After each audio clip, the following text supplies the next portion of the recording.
Well, here's what courage is. Courage is being afraid, but doing it anyway. That's what courage is. Welcome to the Happy Engineer podcast, the place where we help engineers like you to build your career, balance your life, and be happy.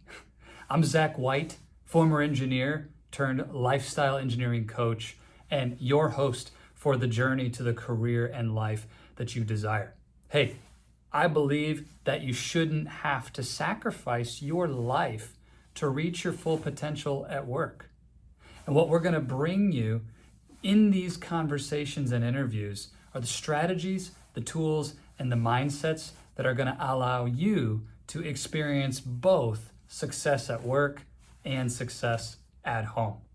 Hey, we do the best we can to keep this free from advertisements. Of course, I can't control what YouTube may throw up, but do us a favor and share this podcast with anybody who you think may like it. And don't forget to click the bell and subscribe and get notifications to our YouTube channel and for upcoming releases of the Happy Engineer podcast. I would love your feedback, and even more than that, love your story.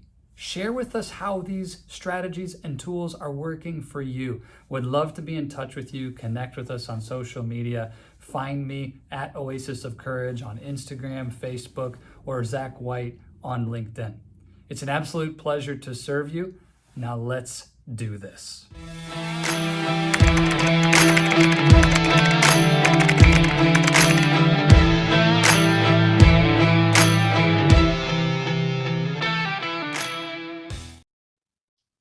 Welcome back, happy engineers. You're in for an incredible treat today. I am with my new friend, Anton Gunn, who has a bio that you just heard that could read all day in terms of his achievements and accomplishments and the diversity of your experience. And Anton, I can't thank you enough for just making time for us to be here to share your leadership, your wisdom and insights with me and the engineers listening. So it's a pleasure to have you on the show, man. Thank you so very much, Zach. Engineers are close to my heart. I've got a few in the family, and I thought this was going to be my career path one day, but I realized that I'm not good at math, and so I chose a totally different path because of it. It would be an uphill climb to land your engineering degree if math isn't something you get along with. That's for sure. For sure. I love that. Well, Anton, it really is almost impossible for me to set the stage fairly, even in a bio and what you've done. And so I thought what would be kind of fun is for you to take us back to a moment, a really cool picture of you standing, looking incredibly sharp, live on TV on MSNBC during one of the most heated times in politics with Obamacare and supporting the Obama administration. And I think even the headline reads the healthcare fight. And it's just a really powerful image.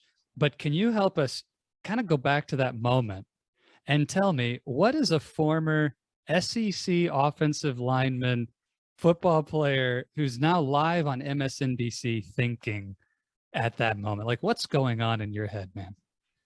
To be honest with you, Zach, what was going on in my head is the same thing that goes on in my head every day. And that is, how do I use everything that I've been through to help somebody else? And being on MSNBC, talking about a difficult subject, to me is no different than lining up across from Alabama in the SEC during a football game. You know that there's an opposition on the other side. Their whole goal is to dominate you at every level. And your goal is to not get embarrassed in front of TV where your mom is watching you.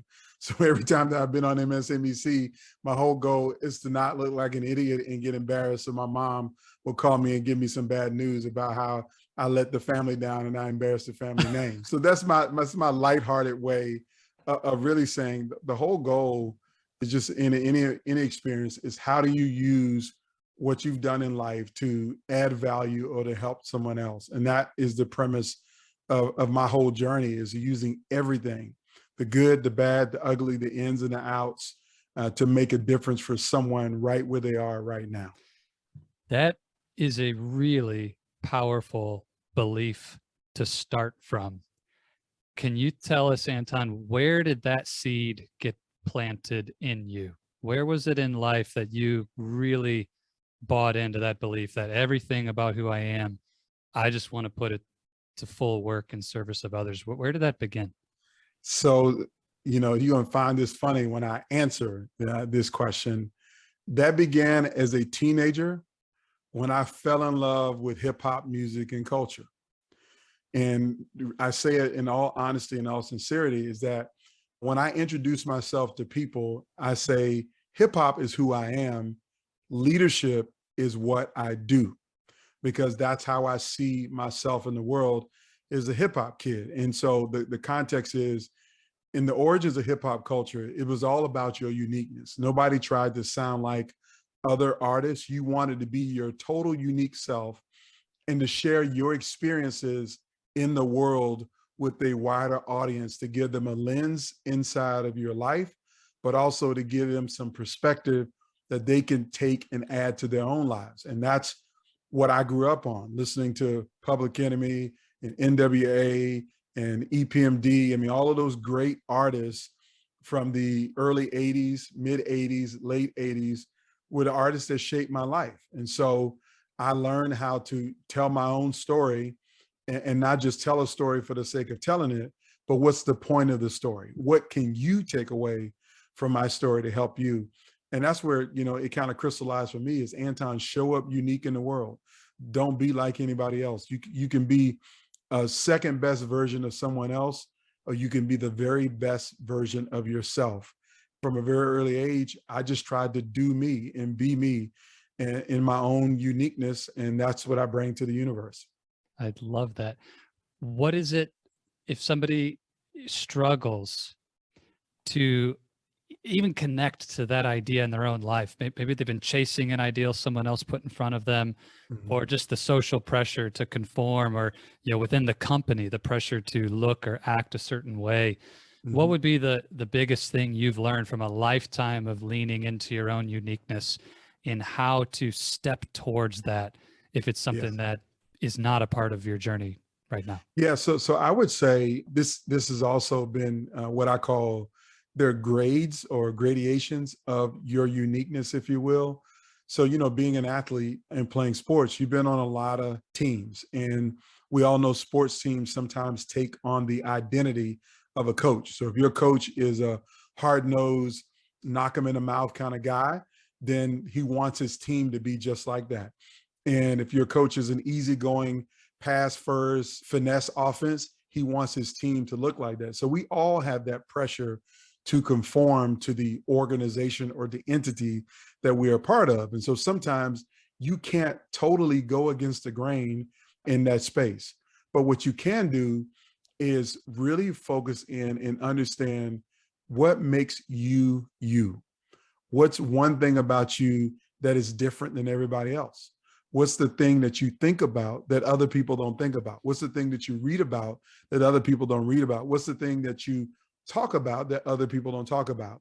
And maybe find a way to share that uniqueness in the spaces when you're forced to conform. So one example of how I did it when I was in corporate America, but my ties were always a lot more brighter, where I wore the blue suit like everybody else, but I had on happy socks, and my socks were going to be of a different color. That was my uniqueness. And sometimes we'd be in a meeting and everybody's serious and talking about business, and I would interject a hip hop quote from Jay-Z or Biggie Smalls or Nas into the conversation. And people around the table would sometimes snicker and sometimes laugh. But what I learned very quickly is that most people could identify with that uniqueness, but they were all afraid to share it in real time in the space that they were in.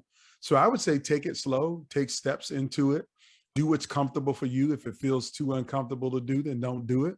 But the more you lean into your uniqueness, the happier you'll be in your workplace, the happier you'll be in your life, because we all get told to suppress who we are. I mean, you ever heard in a job interview, someone say to you, leave your personal life at home, or when you come to work, don't bring your personal life.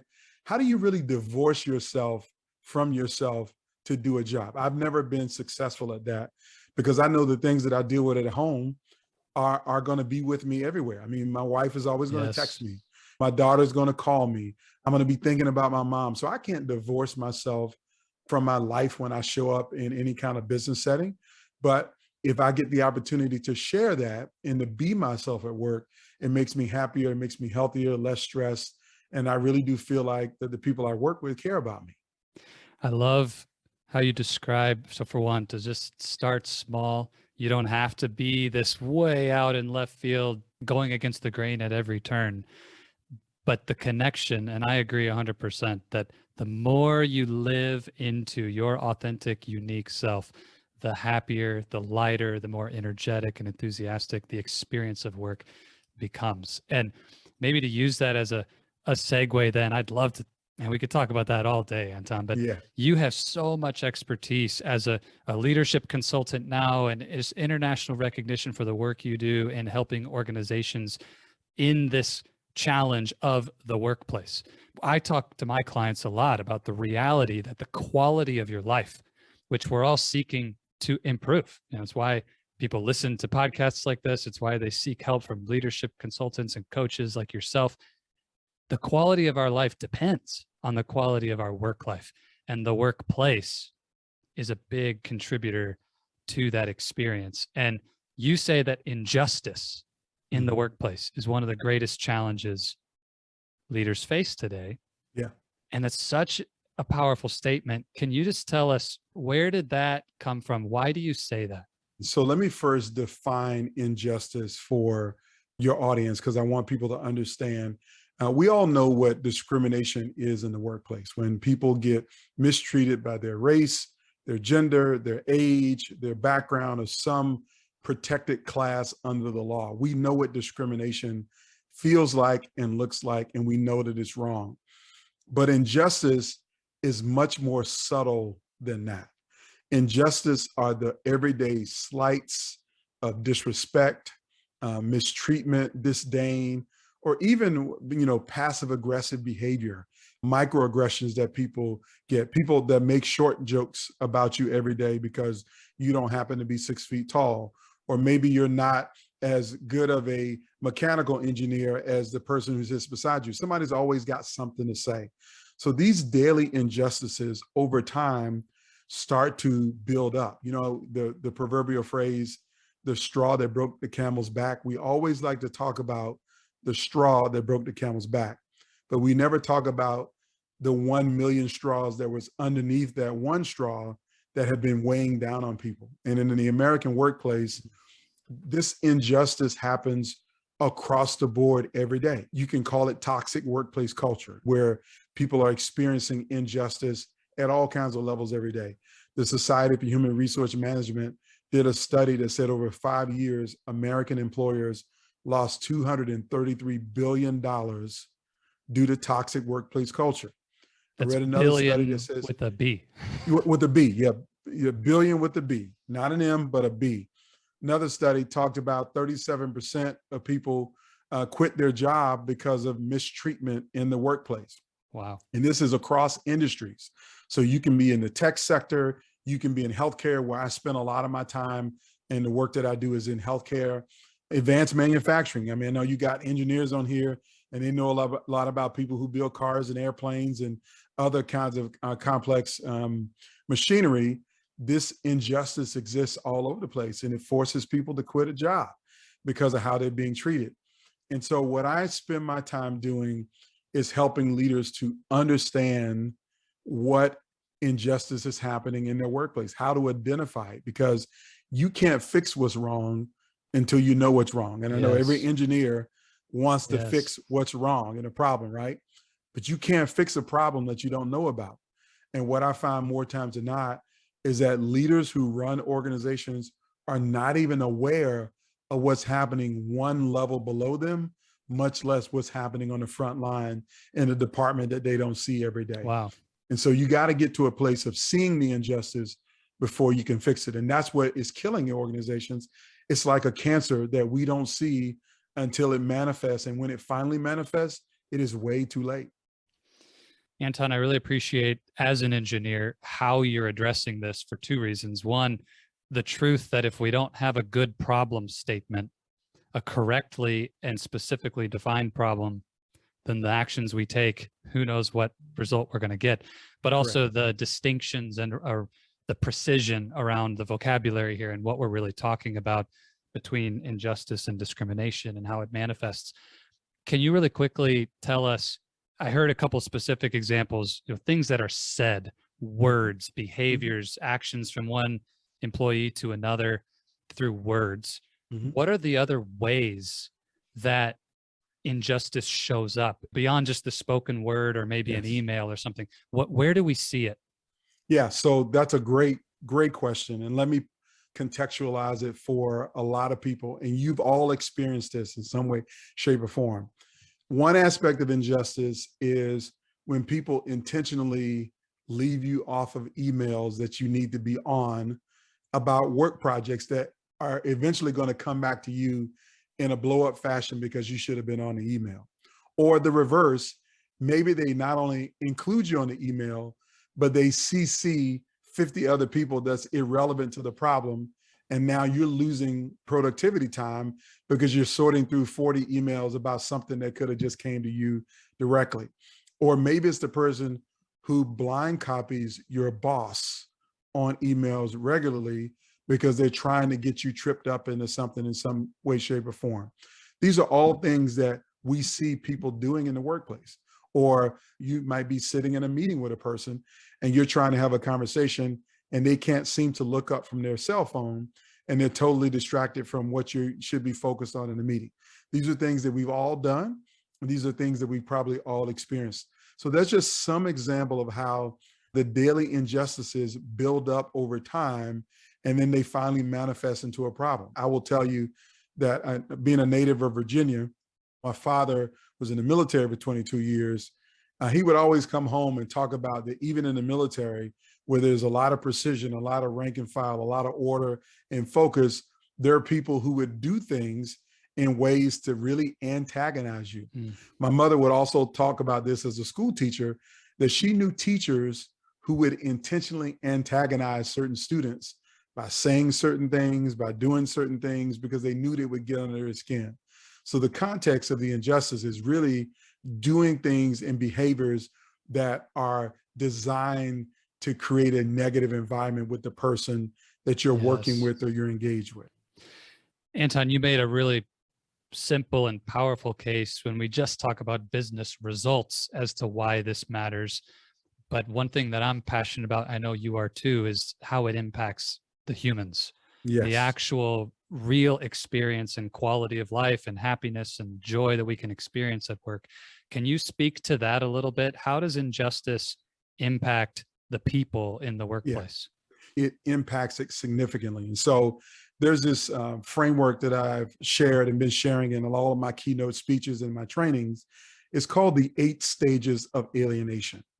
So when I say the 8 stages of alienation, I want you to understand that whenever you experience an injustice in a workplace, so let's just use this example. You're on a team, you're all working on a project, and something falls through the cracks, and your boss comes in and reams you out in front of the entire team for what fell through the cracks. However, it wasn't your job or your responsibility. It was somebody else on the team who didn't do their part, but you got yelled at, right? And everybody knows that it wasn't your fault, Zach, that it was Steve's fault, but you got yelled at. Now, that's the injustice that you experience, is being yelled at by someone for something that you didn't do.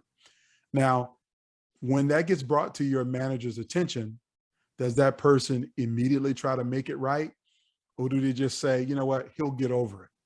And what happens is, if nobody comes and makes a corrective step towards that injustice, you step on to the 8 stages of alienation. So the first stage is you're stressed about what happened. I got reamed out in front of my colleagues for something that I didn't do. And then you move from stress to fear. And you fear that, you know what, this is probably going to happen again, because if he yelled at me for something I didn't do this time, he's going to do it again. And then over time, that fear turns to distrust. Well, maybe I don't even need to work here, and I don't need to work for a boss who's going to yell at me for something that I didn't do. And distrust turns to resentment. Resentment turns to isolation. Isolation turns to separation. Separation turns to anger. And then anger turns to resignation. Here's the context. I know you're thinking resignation is that I quit my job. No, resignation is when you mentally quit on your company and your team, but you keep working for the next 3 years because you need your paycheck and you don't have a way out. Now, what ends up happening more times than not is that's when you become the least productive. You become what I call an 859er, okay? So the 859er is a person who shows up at 8:59 a.m., they clock in and go to their desk and log into their computer, and they work till 4:59 and they head right out the door. As a matter of fact, when the clock hits 5 o'clock, they're in their car driving out of the parking lot. They're doing the bare minimum to help the organization. They don't care about work. They're bitter about being there every day. Their personal stress levels and health starts to decline, that they just are not committed at all. And then sometimes they go home and take out that frustration on their children, on their families. They become less engaged in those other aspects of their life because of what happened to them. Those 8 stages of alienation can be detrimental not only to an individual, but they're definitely detrimental to the organization and the team that that person is on. This is so fascinating to me because, you know, at the time we're recording this, it's November of 2021, and there's been a lot of conversation of the Great Resignation. And there's different angles and spins on what that means. But what you just described aligns perfectly with something that I've been saying a lot to the organizations I coach and support, that the greatest untapped resource in your company is the potential and the energy and the focus of people who are somewhere on this alienation journey, and they're not actually bringing their whole heart to work. And what you've laid out here is a far more elegant, you know, understanding of this than what I've had in the past. So is this something that is every individual, if I just took all the people in my organization and said, you know, they're either at stage 0 or through 8, and it's sort of at an individual level? Or do you see this at a team and macro level in companies where like this entire department is being alienated from another you know, team or department? Does it exist that way too? Yes, it exists in both ways. So early can manifest itself in an individual. And again, you can be anywhere in the 8 stages. Sometimes you immediately start at anger because you know that you got yelled at and that's not right. So you snap back at your boss in anger because of how you were treated. And therefore that creates another level of stress for the team, that now we have an environment where people are bickering with each other. And then there's distrust that starts to build up, and then resentment and isolation. And, you know, Zach has stopped coming to the happy hour. Zach doesn't turn his camera on in our team's meeting, or, you know, his microphone is never on, or he never comments in the chat anymore. So you can move individually in that space. But we also know that there are departments inside of every organization where the spotlight is always on them for something negative. And then there's another department where the spotlight is on them for something positive. It's almost like in healthcare, the OR team cannot do any wrong. Why? Because they generate the most revenue for the hospital system doing surgeries. And everybody can't stand HR. So everybody in HR is on the 8 stages of alienation because they're looked at as a necessary evil, and their job is to deal with all the problems. And who wants to be seen in a work environment as only being the person whose job it is to deal with problems, not to add value to the organization? So I literally have seen by department where you have people who are, you know, we're just going through the motions. I'm showing up to collect my paycheck, but I'm not responding to Zach's email at 6:01. That's going to wait till tomorrow. And if I'm taking Monday off, then I'm not going to respond to Zach until Tuesday at noon, because when I get in at 9 a.m., I'm going to check in with my coworkers and see how their weekend was and tell them about my weekend, because nobody cares about us. I got to take care of my own people.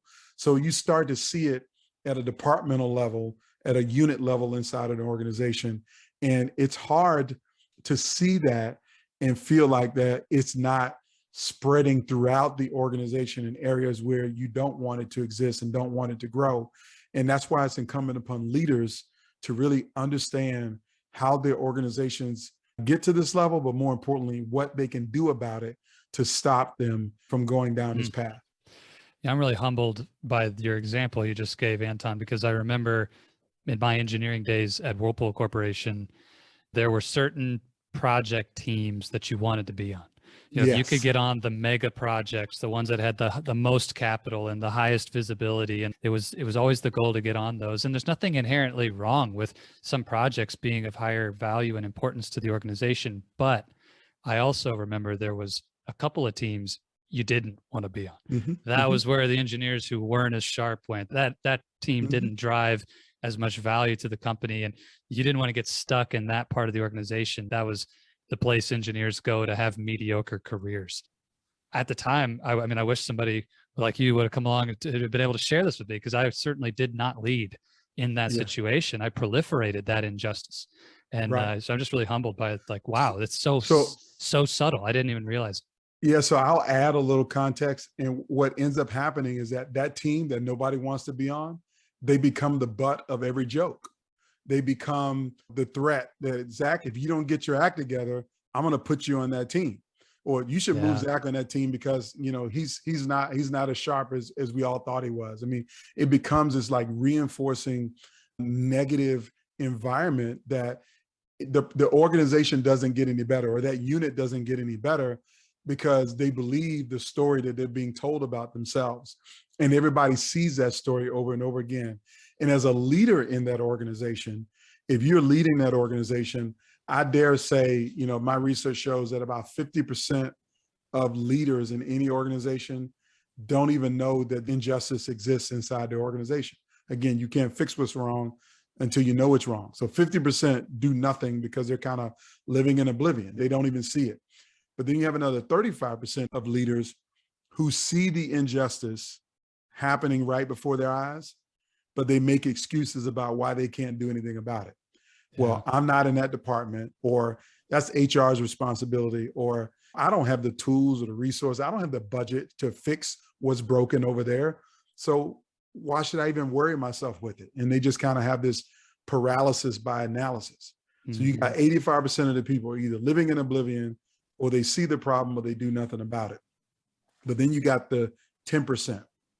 And the 10% are the worst people inside of the organization, who they see what's wrong, they know what's wrong, and they have the ability to fix it, but they perpetuate the injustice because they actually believe that they benefit from the injustice staying the way it is.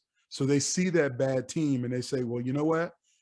As long as that team stays bad, we're going to get all of the best projects, and we're going to get the bigger budgets, and we're going to get the eye of the CEO, and we're going to get the attention of the patent team, and it's going to help us to be able to grow more. So they want to reinforce the bad environments in other places because they actually believe that they benefit from it. But what they don't see is they're actually destroying the organization from the inside out, because a house divided against itself cannot stand. Abraham Lincoln told us that, right?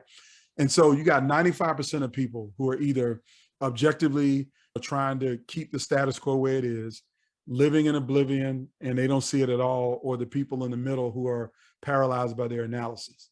That's 95%. And my work is spent helping leaders to be in that 5% that's left.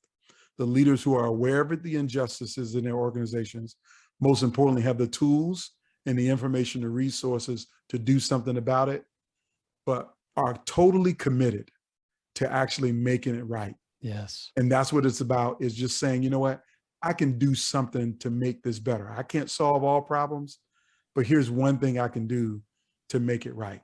I can tell Tommy to stop CCing everybody on his emails because it's just antagonizing everybody. That's something to make it right. Or I can make sure that I help that team get better so they're not thought of as the laughing stock of the organization. Everybody can do something to help make it right. I love that. So we all, I hope, will aspire to Anton's 5%. Now that you're aware, you know what the problem is. You're not in the 50% anymore. If you're an engineer Right. listening to this, you're no longer unaware. You've got that piece checked, but don't fall into that 35% who makes an excuse. Let's start taking action. So Anton, in the spirit of, well, where do I begin? What kind of action, or what are the principles around how I maybe personally move back off that 8 stages of alienation if I feel alienated today? Yeah. Or if I have influence, which we all do, but you're in a place where you can go make a difference right now. What does that look like? How do we start to move forward? So for the individual who may be on the 8 stages of alienation, I will tell you the first thing you need to do is you need to talk about what you're feeling. And that should happen in your next one-on-one with your leader or whoever the person is who made you feel that way. That you have to have a conversation around the experience that you're having, the injustice that you're having. That's the first step. And then once you have that conversation, your goal is to observe what the leader does in response to you sharing about your experience. If they do nothing, then unfortunately, you might need to start looking for another place to work. I hate to tell people that, but you may. And sometimes it may not mean leaving the company, but it might be moving to a new division or a new office or a new city in the company. That might be the case. For that leader in an organization who is concerned that you might have people on your team in the 8 stages of alienation somewhere, you got to learn what's wrong. So I always teach leaders how to do one-on-one meetings. And that is, how do you have a conversation with your team to figure out where they are? Are they committed to the organization? Are they inspired about working there every day? Or are they pissed off and frustrated because they've been alienated for the last 18 months and nobody's came to them to apologize or even said anything? And as a leader, once you learn how to have those one-on-ones and you learn what's wrong, the next step is fixing what's wrong. So what does fixing what's wrong mean? It means first acknowledging the injustice that that person experienced. It means acknowledging it to them. It also means acknowledging it to the team and to the organization. And then after you acknowledge it, you got to hold yourself accountable for what you did to make it wrong or contribute to the injustice. And then this third step is a real simple one, but it's the hardest one for most of us to do every day. And that is, you need to apologize. You got to learn how to say, I'm sorry with sincerity, because the apology is the first step to recovery. You have to apologize to people who you have contributed to their injustice, or at least allowed the injustice to grow without your awareness. And apologize for being blind. I wasn't aware. I'm sorry I didn't know. I'm going to do more to be more attentive. Or if you perpetuated it, listen, I'm sorry for what I did. I want to correct it. So give me some feedback on what I can do to make things right for you. Seems to be very simple, right? But it's not easy for leaders to do that. Yeah, simple but not easy is an understatement. And I'm just sitting here remembering situations either where I did take those actions or should have and didn't. And honestly, Anton, the thing that's rising up in me is that feeling of just how much fear there is to go have that conversation, how much courage it takes to go have that conversation, the humility to apologize, especially in a corporate context, at work with your peers or with a direct report. That's just not normal, man. Tell me, like what's the key? How do you get out of your own way and really step up with the courage to go take these actions you're talking about?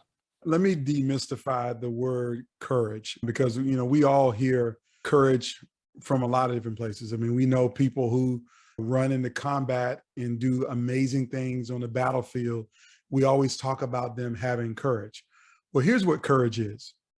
Courage is being afraid, but doing it anyway. That's what courage is. So I'm not telling you to have an S on your chest or think you're Superman or Batman with your monumental utility belt. I'm saying, I know you're afraid. I know you're nervous, but do it anyway. Do it afraid.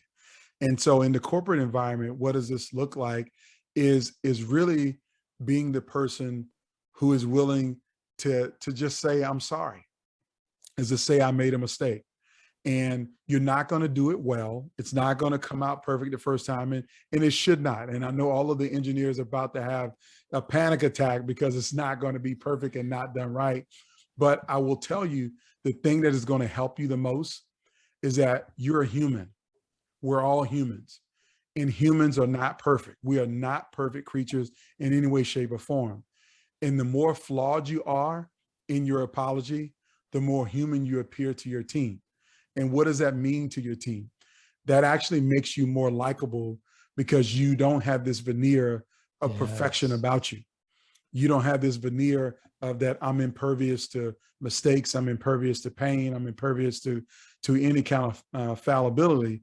It's the humanness of finding people who are flawed in some way, shape, or form that actually connects people to you. And the best kind of leader is a leader that is connected to the people that they lead. So recognizing that if you get up the gumption to do it afraid and to say, I'm sorry, you're actually going to build a stronger team and a stronger unit because you uttered those words. I just want to back up the recording and listen to you say that again, because that's so perfect. And my company is Oasis of Courage for this exact reason, because I believe what you just said, if people would latch on to that, and if that's all they took away from this conversation, that it is transformational in your whole life. The thing I want to hear your perspective on as it relates to this, and I see it all the time with engineers who I coach, Anton. They get into that challenging situation where fear does rise up. I need to have this crucial conversation, this apology conversation, this injustice conversation with my leader or whomever. And there's that immediate temptation, Zach, give me the script. I'll have clients ask me, like, tell me what to say. Exactly the thing you just described. We want to default to a system, to the, like, just give it to me exactly how to make this go away. And to hear you describe, no, like, resist that temptation. Just go in there not knowing how to do it perfect and do it anyway. That's the path to the real connection that a leader needs.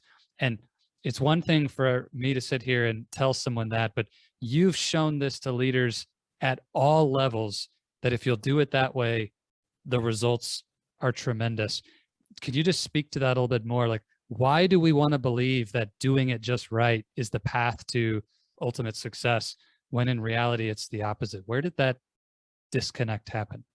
Yeah, I think the disconnect happened is because, we all are, learned. We all go to school. We learn tools and tricks and hacks, if you will. Everybody wants a hack for everything. They want the simple out. Now, the reality is you do need some preparation for some of these things, but preparation is different than having a hack or a script. It's just being prepared. And so the best preparation is actually experience, is actually having the flawed conversation, because you may have a bad conversation the first time, but the second time you won't repeat that mistake. You'll have a better conversation. And over time, you walk into it. And so you might be very knowledgeable and skilled at engineering because you've done it year after year after year after year after year, right? You're not going to make a whole lot of mistakes because it's something that you know very, very well. However, you're not an expert at people. You're not an expert at people. And because you're not an expert at people, you're not going to be perfect when you have a conversation with people. Everybody's different. I think the successful mantra that John Maxwell put together is that being a great leader is only 13% product knowledge, but 87% people knowledge. So the question is, what do you really know about people? What do you know about human behavior? What do you know about emotions? What do you know about the words that actually work? And I actually have given leaders some scripts when it came to talking about race and diversity and inclusion in the workplace, because this is a subject that is a hot topic right now that a lot of people are stumbling over because they don't know what to say. They don't even have any kind of background and knowledge to know it works. And so I've been giving leaders some words that work, but the words that I'm giving them are really is to say, you know what? I don't know anything about this, and I'm probably going to say something stupid. And I want you to know that I'm trying to learn here, and I don't have the perfect answers. So if I say something stupid, I'm going to apologize for you out of the gate because I'm learning and I need your help to learn about this. So that's my script that I'm giving people, right? Yeah. But Perfect. I didn't give you any perfect words to say to make it, but I did give you the words to tell people that I'm flawed. I don't know what I'm doing. I'm still trying to figure this out, and I need your help. That makes you a human. And it also makes people want to help you to figure out how to get better. And so if that is the way you approach these conversations, Yes. you don't need a crutch. You don't need a script. You just need the experiences of having these different conversations over and over and over again. It'll give you some confidence and some competency on how to do it better the next time. That's where we got to get to.